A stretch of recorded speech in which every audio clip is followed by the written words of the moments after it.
Hello, and welcome to the Casino Tears podcast. I'm one of your hosts, 10 Ton is number one, and joining me as my co-host is the one and only Ed Robinson from Roll to Win Craps. If you want more info on our show, please visit our page at casinotears.com. On this week's show, we discuss James A., exclusive interview, how he did it, tipping. We also touch on table conditions, nerves, decisions, suits, 3135, box numbers, and 10 Ton calls out Heisenberg. There's James A. Mr. Ed Robinson. Good, nice to meet you, sir. James A, man, dude, what a pleasure. And Ed, you see what James A and I have on? Minnesota Viking hat. Yours is a little faded there, 10 Ton. Dude, mine is so old school that it's fraying up here. Dude, this is an old school. I put a lot of work into this Viking hat. And you haven't grown in years, is what you're saying. James A, man, I love that you're a Viking fan, dude. It is just awesome. Yeah, we suffer with the best of them. He's also a Cincinnati Reds fan. Oh, you are? Yes. I've done my homework. Yeah, he sees my icon. Ed, I can name a bunch of Cincinnati Reds. Besides Pete Rose, there was Johnny Bench. That was the first one I was going to say. There was You could bunch. Joe Morgan, Tony Perez. Yeah, got to have Joe. Who else? Concepcion, George Foster, Geronimo. Dave Concepcion. There was a Geronimo? Yeah, in center field.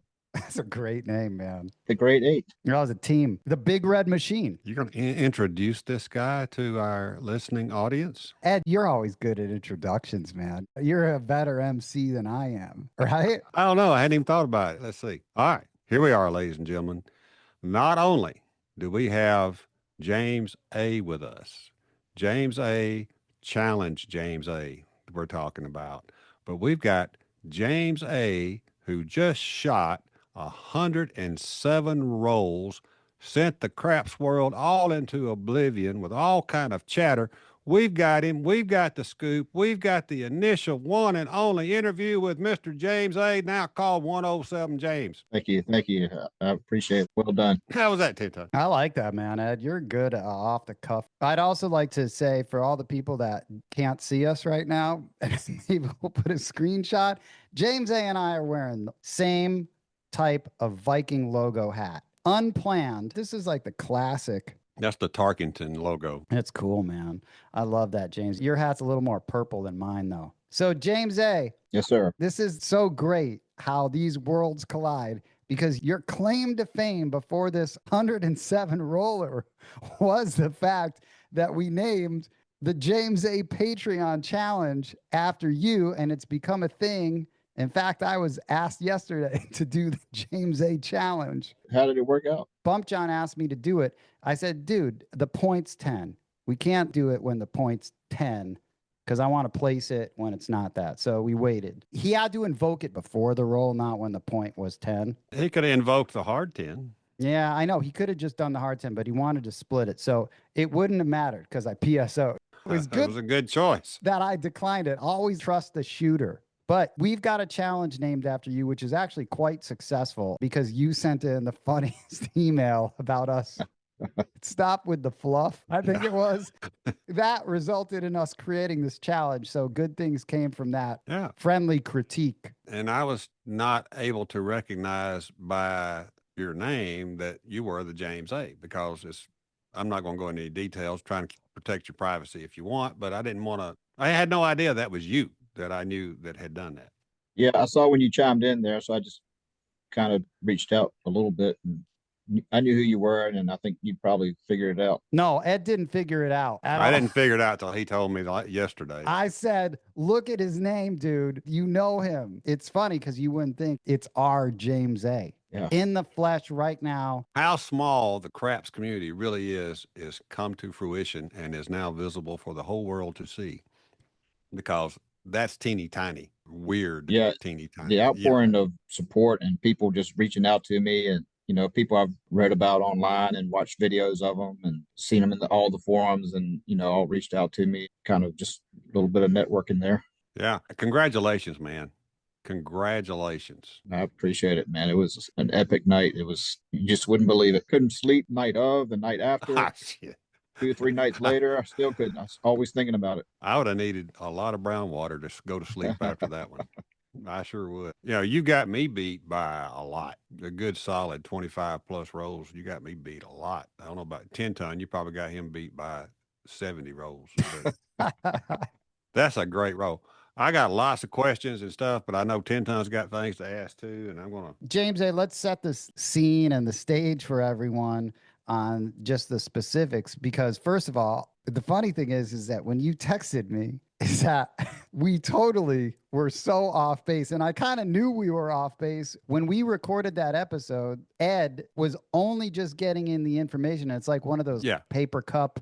Getting second hand, third hand, all that. I'm getting pictures moved to me, and I'm getting, I missed it. I got there too late. I left too early. I had all these guys that were basically there, but not there. So that just happened. So Ed literally is texting me. He's getting these pictures texted to him when we're recording. And then it ended up me thinking that you were this other guy and you actually were in the picture. It was just your stomach, which I didn't even notice. I was just looking at this guy that I called Heisenberg, who, to my credit, you said, yep, he looks like Heisenberg. Oh yeah, the hat, sure. So you are not Heisenberg. You're James fucking A, and you had a monster roll, dude. That's so awesome. Mega monster. Casino, time, when you showed up, how did you end up there?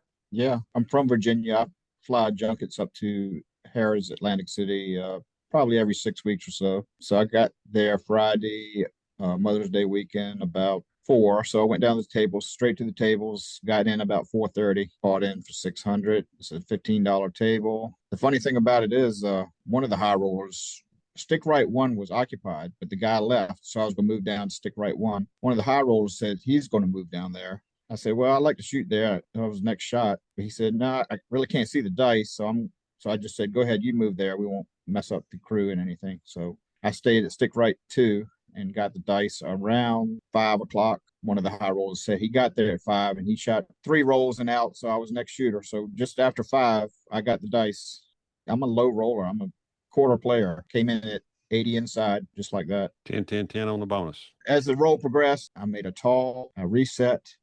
I made them all the next cycle. I reset again. I had 10, 10, 10 on it each time. I made another small, another reset, and I made another tall. So I made 3 sides and an all. Nice. Fantastic. So I'm a slow presser. I think I got my 8 up to 420 and collected 500 for 10 one time. So that was my highest place bet. I didn't come into the 4s and 10s until probably 20 or 30 rolls in. So I kind of missed some opportunities there. I ended up getting those up to 2 and 250 each with a hit on each of those. Was there a point during that, whatever you just said, 30, 40 rolls? I mean, you're already into a long roll. I think you said somewhere, or maybe somebody told me, you had 7 come out 7s, which just extended that roll into oblivion for you. Yes. So I reset the bonus 4 times at least. I know one of the come out cycles was a 3 in a row 7s. Oh, wow. I was trying to throw a horn number on a come out and I kept throwing 7. So yeah. What was crazy though, the 2 high rollers were betting $1,600 horns. So they were getting paid on horns left and right as I threw them on come outs. Was there a point you started around 5 o'clock? Yep. And so I've heard anywhere from hour and 40 minutes to 3 hours. What's your best guesstimate on the length of clock time? When I 7'd out, I said, well, what time did you get here? I asked one of the players. He said 5 o'clock, one of the high rollers. I 7'd out at 8:20. 2 hours and 20 minutes. So in that vicinity, so maybe it was 5:15 or so when I started, or 5:10 or whatever. But 2.5 hours. Yeah, you're solid, dude. You're solid. So when did it dawn on you? I mean, shit. I mean, you've hit multiple sides. You've hit the all twice. Hit the all once in 3 different sides. In 3 different sides. Okay, so when did it dawn on you that I got a magical thing going for James A right here? When I made the all, I made one side and then reset and made them all. So, things were really, the chip rack was filling in, starting to get, bigger presses for me. I ended up going up to quarter and 50 on the pass line, 100 to 150 odds. After I hit that first all is when it kind of really just spiraled out of control after that. Was that kind of relaxing to know, okay, I've hit everything, I've hit multiple sides. So now I can just bet and see what happens? Is that kind of the philosophy? I put 2100 in the rack because, 1500 and 300 and 300. Yep. So you put 2100 in the rack, I bought in for 600. Like I said, it's a good feeling to have that little safety net. Absolutely. How quick did you nail that first all then? 20 rolls, or did that happen kind of That was late? probably around roll, just to guess, around 40. Wow. I had the small hit on the first trip around. On the first cycle, I had the small hit fairly early and needed just like one number for the tall and ended up getting a point and then resetting. Oh, wow. Okay. Yeah. So we've got 7 sevens and 107. That lays 100. What's your best guess on horn numbers? Roundabout best guess total. I'm going to say 15 to 20%. That leaves us 80 rolls, 10 ton. Yeah. Yeah, it was a lot of rolls left. That leaves us 80 box numbers. Oh my God. I had some superstitions too, so made them all, and I turned my bets off for a couple rolls. There was a lot of commotion on the table about paying bets, and I'll get into it in a few minutes about the high rollers bets and stuff. But it was a lot of confusion about the payouts on their bets, and they had at least 5 or 6 chip pills, Wow. interrupting stuff. So I turned my bets off. I'd say probably 6 or 7, 8 rolls, just missed opportunities. Have you always done that? Where'd you get that from? The turning your bets off? I think just reading material here, Bo talked about it a lot. Absolutely. Energy draining events. Yep. Stick changes, one of my main ones. I always turn them off, but after the first 3 or 4, when I turned them off, I stopped turning them off. Oh, nice. You were just going for it, right? Yeah, subsequent stick changes, I stopped turning them off. James, you mentioned to me that part of the table you said was reserved. So you were shooting into a very clear, unobstructed landing zone, correct? Yes, I was stick right, so I was shooting to the left, Were you shooting into the corner or were you shooting parallel to the table? parallel to the Wow. table. The 3 positions next to the base dealer were all reserved, and nobody was there yet. That's nice.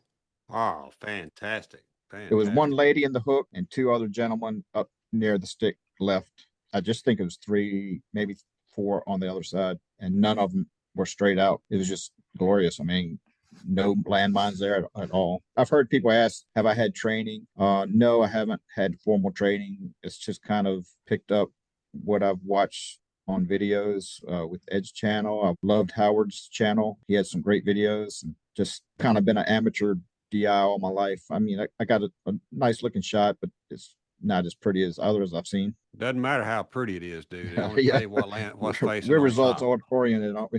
It does not matter how pretty the toss looks. It matters what's showing when the stick man calls the number. That's it. Yeah. So my set was I use a 3-1-3-5 set. That's my set. Is it? Yeah, 3-1-3-5. As long as the bonus is active, that's what I'm using. I don't deviate unless it's come out winner. I'll try to throw a horn number, 6-5-6-5 or something like that.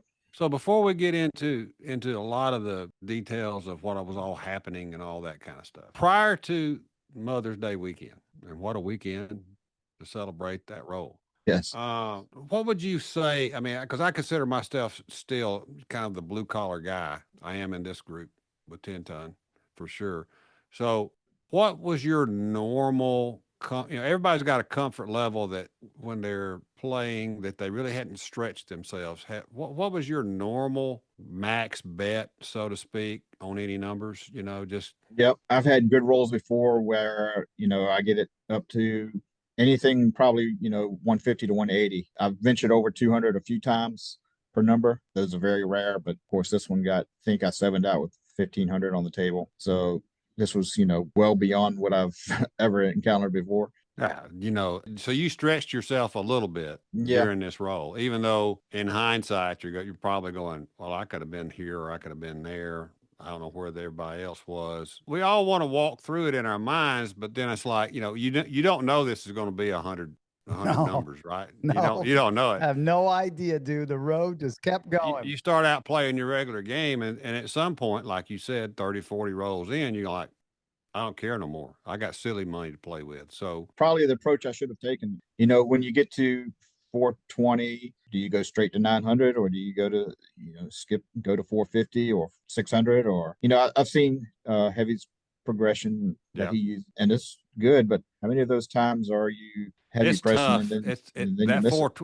when you're at 420 on a 6 or 8, you've already thrown a lot of 6s or 8s. And Hmm. so, and if they come fast, I have no problem just going up there and, because I want that one where I can get 500 for 10. Then you got to decide, do I regress right there or do I go ahead and wait for another one and then press? The smart thing, I'm going to put that in air quotes. The smart thing is to regress, in my mind, down to 180 after you take that hit, because you've just pulled as much off as the next hit would have give you. So, basically you would have pulled everything down to 180 there, and then you could just like, screw it, I don't care no more. Just go, go, go, go. You don't know all that's happening. I mean, I know, I know. it's in game decisions you got to make. And when you're in that deep, it's kind of hard to go backwards, isn't it? It's for me, it seems like it'd be hard to go backwards. But it's certainly something to think about and certainly feasible to do. Well, I tend to go to, after I collect that 500, I tend to want to go to 900, but Yeah, 420 to 900.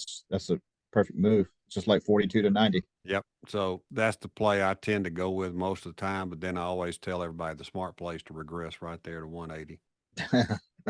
Now that's the smart play. You go to 900, collect 1,050, from them 900 to 1,800, just keep going, man. You drop them. You got to drop them some money on that 1,800, that second 1,800 hit. Drop them 300 and go to 4,200 and didn't watch their eyes bug out. Yeah, mine would too. At a point, do I get more skittish if I raise my bets like that? Am I going to change my toss? Yeah, I mean, nerves, comfort level, all that's important. When you're in that zone, did you feel like you were in a zone? I did. I really You did. I had mean, to. You had to. I try to, what I say to myself is just fade the noise, all that's around me, people yelling and everything. I just fade the noise when I get the dice and set it. I don't have a backswing. I just cup it and release it. Do you shoot from the deck or do you shoot some other kind of off your knuckles?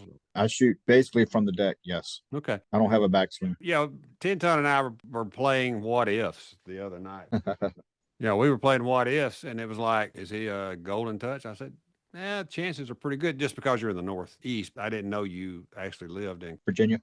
All right. So you live in Virginia, but I was thinking, well, he's probably a local kind of a guy. I didn't know any of this. So, because a lot of my friends that were giving me info, Hardway Jack, for example, he was in the casino and somebody was on the end, was giving him feedback during your roll. I've texted with Jack since the roll, so we became friends and talked a little bit about the roll, and he compared notes. He's the one. I think he got the number of rolls.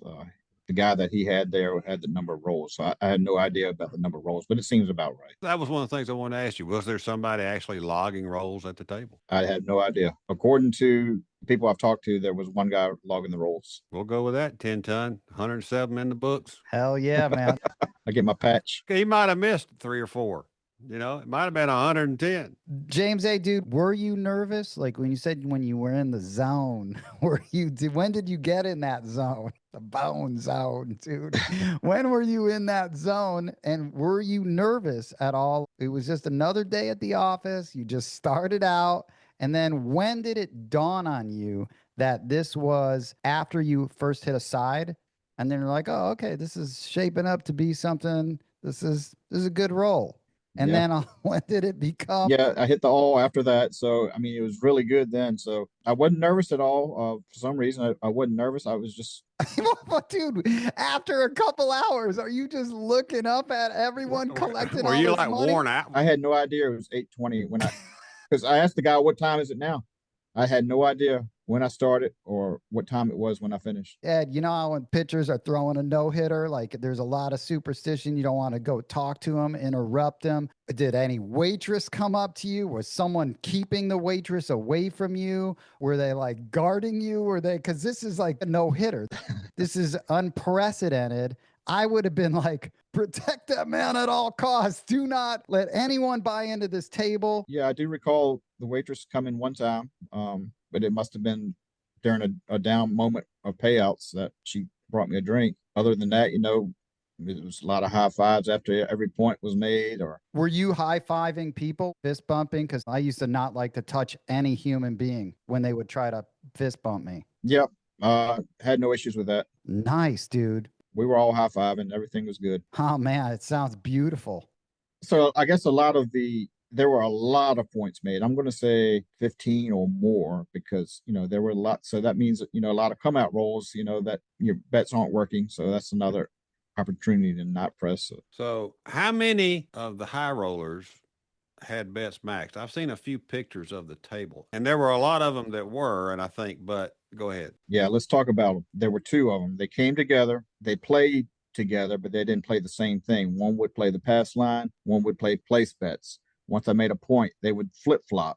It was crazy. They were a team. They were a team in some They were a respect. team. They were definitely, they Okay. brought chips in a plastic bag, Ziploc bag. They Seen the come with bag. maybe 5,000 each in a bag. And his first line bet was 100 with 500 odds. Okay. I made a point. He went 200 and 1,000 odds. I made another point. He went 300 and 1,500. He went max odds every time.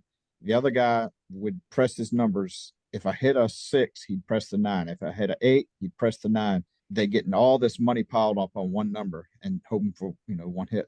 And it just kept growing and growing and growing. That's interesting, Ed. So funny. Hitting a number, pressing one other single number up. By the way, just a little aside, Ed. Bump John and I were working on something that sounded very similar to that. We called it smokestack lightning.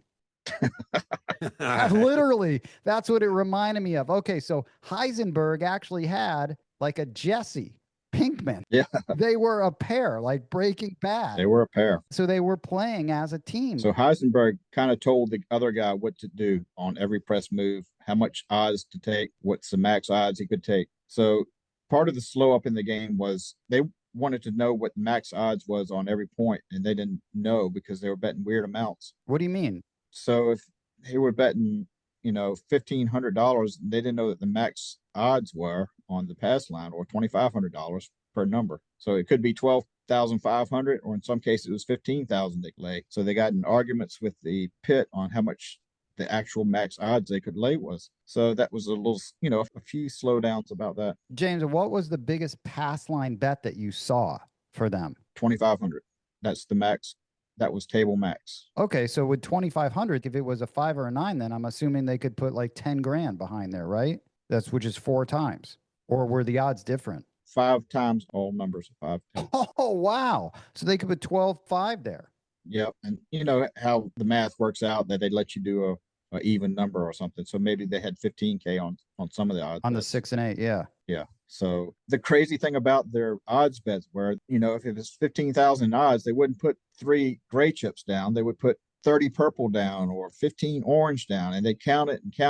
And every time a point was made, the dealers had to come in and count it down and break it down. And that was just a little bit of a slow up. So that's why they had about 5 pit guys there observing the game. Why were they doing that? To color up their chips as they went? Were they that stupid? Yeah, I don't know. It's like it's like the guy who bets 8 greens instead of 2 blacks, or whatever. I mean, it's just one of them things. Yeah, I don't know if it was. They were stupid for slowing you down. Well, but it still worked. I mean, they've got all those gray chips, $5,000 chips in their rack. Yep. They might as well use those. Maybe they were scared of losing them psychologically. A lot of people psychologically are scared of losing those big chips. You're correct. We got to the table, there's just orange chips. There were no grays. So about the third fill, they started just bringing orange and gray. Oh, man, that's amazing, man. A third fill? How many fills did they have? 5? It was at least 5 or 6. Oh, my God. So, yeah, and they were just bringing, one stack of gray is what? Those are 5,000 chips, right? The gray. That's 100,000, right? One stack of gray. So 20 of those times 5. Yeah. Yep. 100,000. Nice. So they would just bring 1 stack of gray and 3 or 4 stacks of orange. And I know one time they were out of gray within 30 minutes of bringing another chip fill out. So they ran out of gray and paying all these denominations of chips just to pay their big bets out. Dude, so where were both of those guys? One was stick right 1? Yes, and the other one was straight out right. Was he moving back when you were shooting then? Well, Heisenberg, who was calling all the shots, was stick right 1, right? Yeah, he was not giving me the best lane in the world, but that's nice of him. Hey, let me just make a couple 100,000 off you, but let me make your life a little difficult. Yeah. While you're doing it. So finally, when it finally ended, right 1 Heisenberg, he cashed out 100,000 everything but his grays. So he had about 30 grays. That's about 250K. And the man straight out right, he cashed out for 80 and he had 36 grays. I've seen a picture of that and it was actually, we could count them 36 grays. That's 180,000. So he had 260. Holy shit. So they both collectively took $500,000 off, right? Stick right one didn't tip the dealers.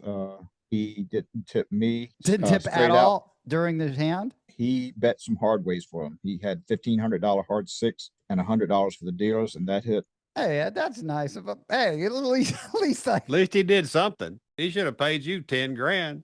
They did tip the dealers while they played. They didn't tip afterwards. So the guy straight out right gave me 500. Ah, dude, how nice of him, Ed. How nice. I just made a couple $100,000. Let me just give you $500 for all your 3 hours of hard work and your 100-something rolls. Let me just give you a little piece, a little pittance, a little crumb of my winnings that you were responsible for. That's like, let me just say this. They were both pricks. Yeah, dude, they're more than that. A lot of people have said that. And, you know, I didn't say anything at the time. You know, he gave me 500 and a couple other people gave me 100 apiece. I just took it. I didn't bark at it or anything. I said, thank you. So all this time, the other end is reserved and you're throwing into a clear lane, correct? Yep. The reserve people never showed up. They showed up when I sevened out.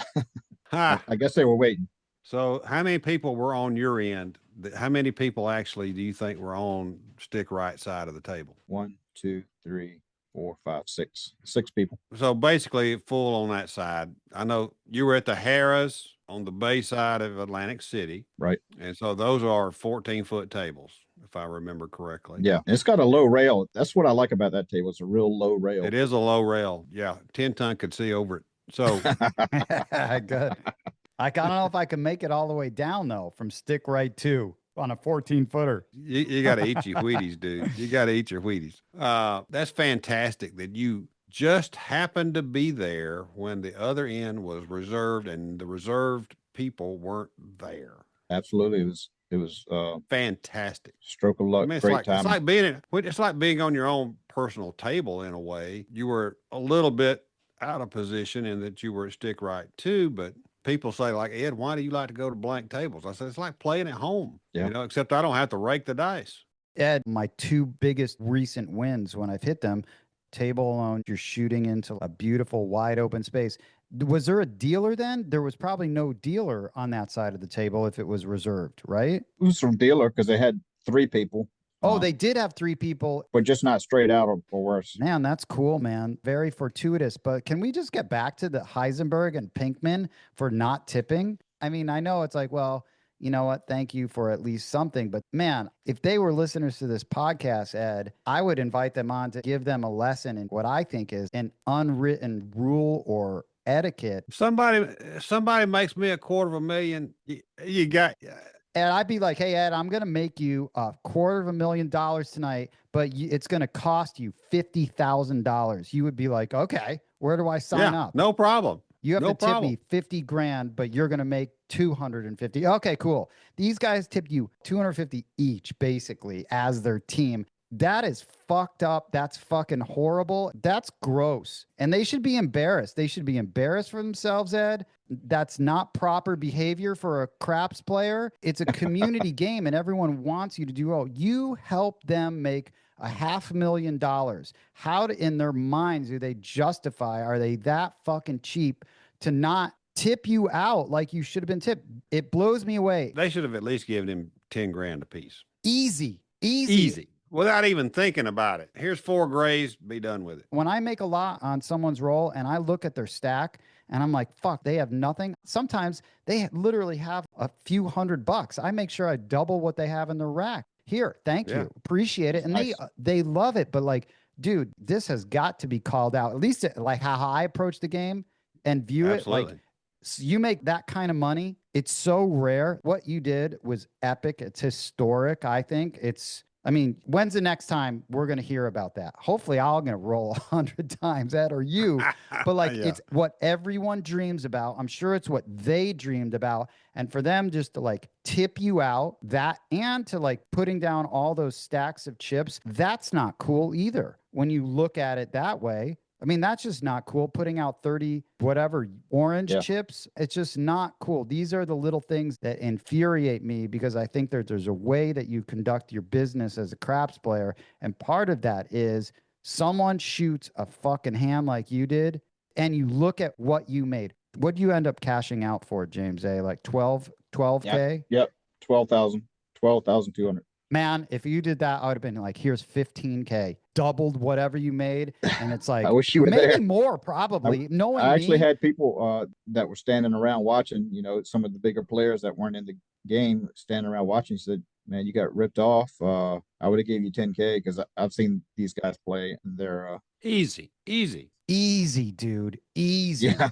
In the moment, I was kind of numb after what had just happened, so it didn't really register with me. So I mean, technically, people don't have to tip anything, but I know so many people in the service industry, tipping is a thing. Maybe depending on their backgrounds. I mean, if they're European, they just don't understand tipping at all. Right. It doesn't Right. make sense to them. They don't do it. I hear it from waitresses all the time. Yeah. Here, when Europeans come over, they just don't get it. But if any craps player listens to Casino Tears and you roll 107 times, someone is there, you tip them big. I mean, over 50, over 40. Shit, dude. I know. Ed, that actually is, man, it's just not cool, James A. Well, it's water under the bridge now, man. I can't do anything about it, but looking back, maybe it could have been more, but I'm not going to. Yeah, we're just calling him out, and I'm probably I got Heisenberg's picture, so I'm gonna put him up there and call him a dickwad for not even tipping you at all. Didn't right? tip you at all. Like Heisenberg, come on. Next to you. All right, so but Was he talking to you during the roll? Like, were you chatty? No, How was that with the players? he didn't talk much at all. when you're a Heisenberg and you're bringing your own baggie to put your chips in, I mean, who if you ever see a guy wearing a black hat, ladies and gentlemen, and he's got chips in a baggie, that's Heisenberg. Yeah. Don't expect a tip. He's a dickwad, and so don't expect a tip, number one. And on a come out 7, if you got any bets working, try to throw a 7. I did see a picture of the felt somewhere at point during the game. I don't know where it was. And there were, if I'm not mistaken, there were some max bets on the table at some point. That was them. 5,000 is the max on the place bets. All right. Let me tell you how stupid they were, James A. They're not even taking advantage. I mean, they think they're maxed out. They're not maxed out. They could have took one of those $1,000 chips and placed it in the come line and let it travel behind the place bet and max odded that thing. They could have walked out with $500,000 instead of $250. All right. So yes, true. And I'd say about 75% through the roll, maybe roll 80 or so. Heisenberg started betting come bets with max odds. Okay, so he finally woke up. Yeah. So they did capitalize a little bit towards the end of the roll. And so the reason I bring that up is because in the event that any of our listeners are in some kind of situation where you got some kind of crazy roll going and by chance you've got most of your numbers maxed out and they won't let you do a put bet, which is placing a come bet is really what that is with odds. Just do a come bet. They're not going to stop you from doing a come bet. Nope. They've got to allow the come bet and then max odds the come bet. And then you can, I mean, if you're in that kind of situation, so I'm doing this from an educational standpoint, just so if you're in that kind of what everybody calls a unicorn hand, where things have just gotten out of control and there's numbers being hit over and over and over and over and over, don't forget the come bet, folks. For sure. Yep. That's crazy. I always have like one regret, and I actually put this in my book that's not out. But I wrote about it. It's when I first was starting to play and I had that big hand where I made like 27,000. I wasn't even thinking. I just told the dealers, because when I was figuring out the game, I just remember saying, well, you drive it. And they just went to town. I have no idea. The bonus wasn't even a thing back then. This was at Encore. Never saw that many chips in my rack ever. I was like, holy shit. But I was just shooting, letting them drive it. one of my biggest regrets, still to this day, I wish I could go back and apologize to that crew, is that I hardly tipped them because I had never had that kind of money. I was going there with like $200 and $300. I didn't even know. I still think about that. I wish I could go back. I should have tipped them more. I didn't even understand the concept. Still one of the things that I regret. I wish I could go back and correct. But I got to say, no one tipped me. No one tipped me at all. No, you So, didn't I get a mean, dime. I didn't get a fucking dime. And I remember people coming up to me and taking a picture with me. Hey, I'm flying back home first class. I remember some guy, they put it on Facebook, but no one tipped me anything. I remember I didn't want to high five anyone because this guy kept wanting to high five me. But yeah, dude, it's really interesting, the whole concept of tipping. But for them being that old, I was right. The guy looked like Heisenberg, probably in his mid 70s, I think, right around there. But dude, he should know better. These people should know better. If you're going to play this game, it's a community game, fucking tip the fucking shooter like this. All right, I'll remember that next time. It's funny how these dumbasses like that, and they were just lucky to be there, right? Because they weren't shooters. As was I. Well, but you were the shooter. They were lucky to be there when you were shooting this role. Otherwise, they wouldn't have made any money, right? No doubt. Yep. Were they shooters or were they slingers? You don't even know, probably. They probably threw their money in their baggies and walked to the cage. Yeah. I'm assuming. What happened at the end of the roll? A full-length extended version of this podcast is available exclusively on our Patreon page. New episodes drop weekly every Tuesday. We hope you enjoyed this podcast and will tell all of your fellow craps-playing friends about it. Please follow Casino Tears on Apple Podcast, Spotify, or your favorite podcast app. If you like the show, please rate it 5 stars and leave a review. The best and most fun way to contact us would be to call and leave a message on our official Casino Tears vent line, 229-07. You can also email us at no7@casinotears.com. And lastly, to help support this podcast, you can visit our Patreon at patreon.com/casinotears. On behalf of Roll to Win Craps from Alabama and 10 Ton is #1 from Las Vegas, thanks for listening.